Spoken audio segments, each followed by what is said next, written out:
and not entirely a myth.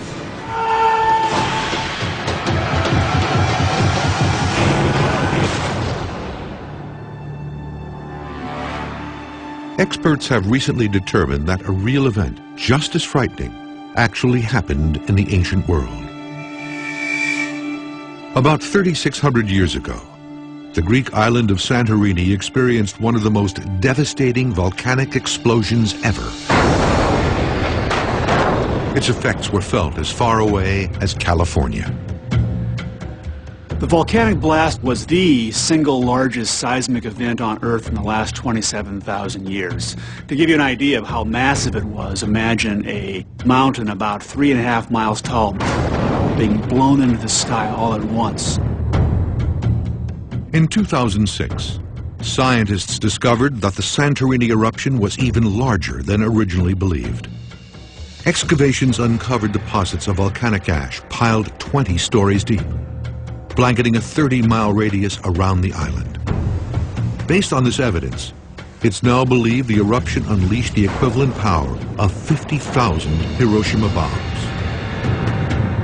An explosion that powerful would have annihilated much of the Greek world. For the survivors, who knew little about how volcanoes work, it could only have been the wrath of the gods. When the ancient myth tellers told the story of great cataclysmic battles that shook the earth, they weren't doing so in a vacuum.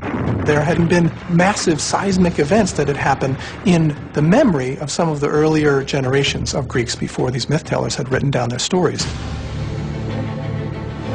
As the clash of the gods plays out in the myth, it appears Zeus is finally about to seize control of the universe.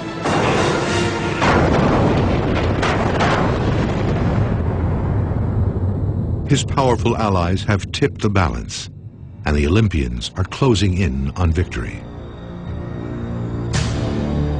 But the Titans have one last weapon at their disposal. From the depths of Tartarus, they call forth a colossal beast, Typhon.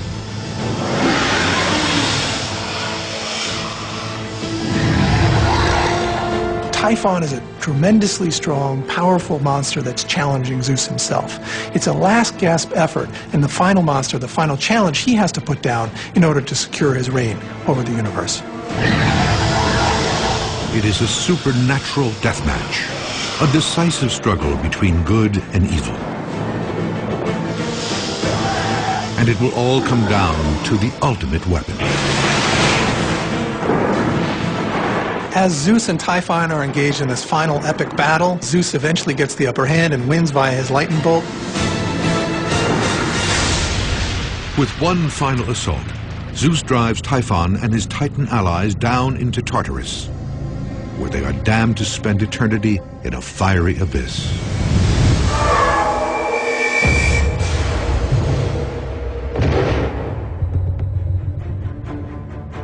According to the ancients, it was across the Mediterranean, on the island of Sicily, that Zeus's enemies descended into hell through the volcanic crater of Mount Etna.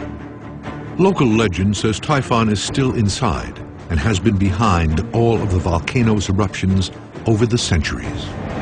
Greeks used this myth as a way of explaining why lava was constantly pouring out of the volcano. They explained that as either the remnants of Zeus's lightning constantly shooting out, or of the flames of Typho, who's still breathing just a little bit, exploding flame out of the center of the volcano. It is also said that Typhon causes destructive windstorms. In fact, his name is the basis for the word typhoon. But in the myth, the storm clouds have broken, for the time being. Zeus's victory over his father makes him the king of the gods, the absolute ruler of the universe. So goes the myth. But what is the link to reality?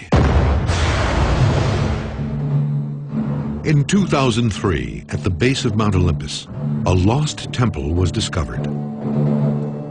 It was the centerpiece of an ancient city known as Dion, and it was dedicated to Zeus. Dion was a city that was built at the base of Mount Olympus, and so it's very close to the home of the Olympian gods and goddesses, and where Zeus lived in Greek mythology. In fact, the name of the town, Dion, means Zeus. The Dion Temple dates back to the 5th century BC, the golden age of Greek mythology. Scattered around the site are marble blocks with unmistakable engravings. Eagles. In ancient Greece, eagles were the divine symbol of Zeus. But there's more. This headless statue was found in a nearby riverbed. Carved into its 2,400-year-old base are 3 words: Zeus the highest. There's a debate among experts about what this reference to the highest means. Some believe this statue could be a missing link between Greece's worship of many gods and the single god philosophy of Christians and Jews, and that this find is proof that the Greeks were embracing the idea of one god on their own before the arrival of Christianity. The Greeks sometimes identified that highest god with Zeus. After all, the word Zeus in its dative form, Theos, is where we get our word Deus. So there's an etymological reason to understand Zeus as the highest deity. Starting in about the 3rd and 2nd and 1st centuries BC, we have different philosophical and theological schools that arise and that start to propose a very strong view that there is only one God, and that all the ancient stories and all the ancient tales are actually just metaphors that reflect different aspects of what this divinity is all about. For the people who worshipped at Dion, it's clear that Zeus was different from all the other Greek gods. In fact, he may well have been the only one that mattered. In the myth, Zeus has achieved the absolute power he has long sought. But that power will soon be threatened by an unexpected foe. The king of the gods is about to be betrayed by the person closest to him.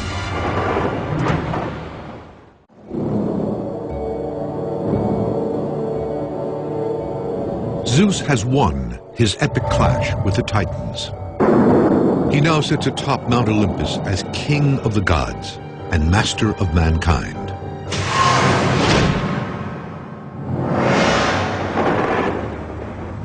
The ancient Greeks worshipped Zeus above all others, even though he was fatally flawed. The ancient Greek gods are very relatable. They have faults, they have strengths, they have weaknesses, they have all the things that normal human beings would. In fact, when the Greeks in these early times think about their gods, one way of trying to understand it is that they see their gods as being a lot like you and I, just really, really big. According to the myth, Zeus has one very human weakness that threatens to be his undoing: an uncontrollable sex drive. Zeus likes the ladies. That's one of the most endearing and enraging things about him, is that he has this very, very human character, that he never saw a girl that he didn't like. Zeus will stop at nothing to seduce his conquests. He even uses disguise. Zeus visits mortal women in various guises, whatever it takes to consummate the relationship. So in different tales we hear of Zeus turning into an eagle, turning into a swan, turning into a bull, turning into all these different shapes, turning into human beings to mimic a woman's husband's face, to trick the women as best he can into having union with him.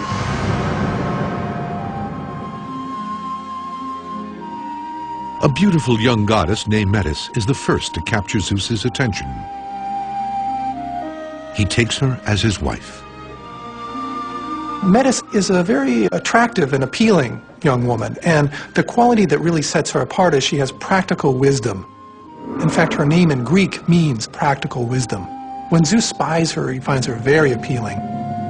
But Zeus's affection for Metis is overshadowed by a dark prophecy that threatens his grip on power. He is told that she will bear him a child who will one day seize his throne. Suddenly, Zeus, like his father, must fear his offspring. Zeus is representative of this awful tradition that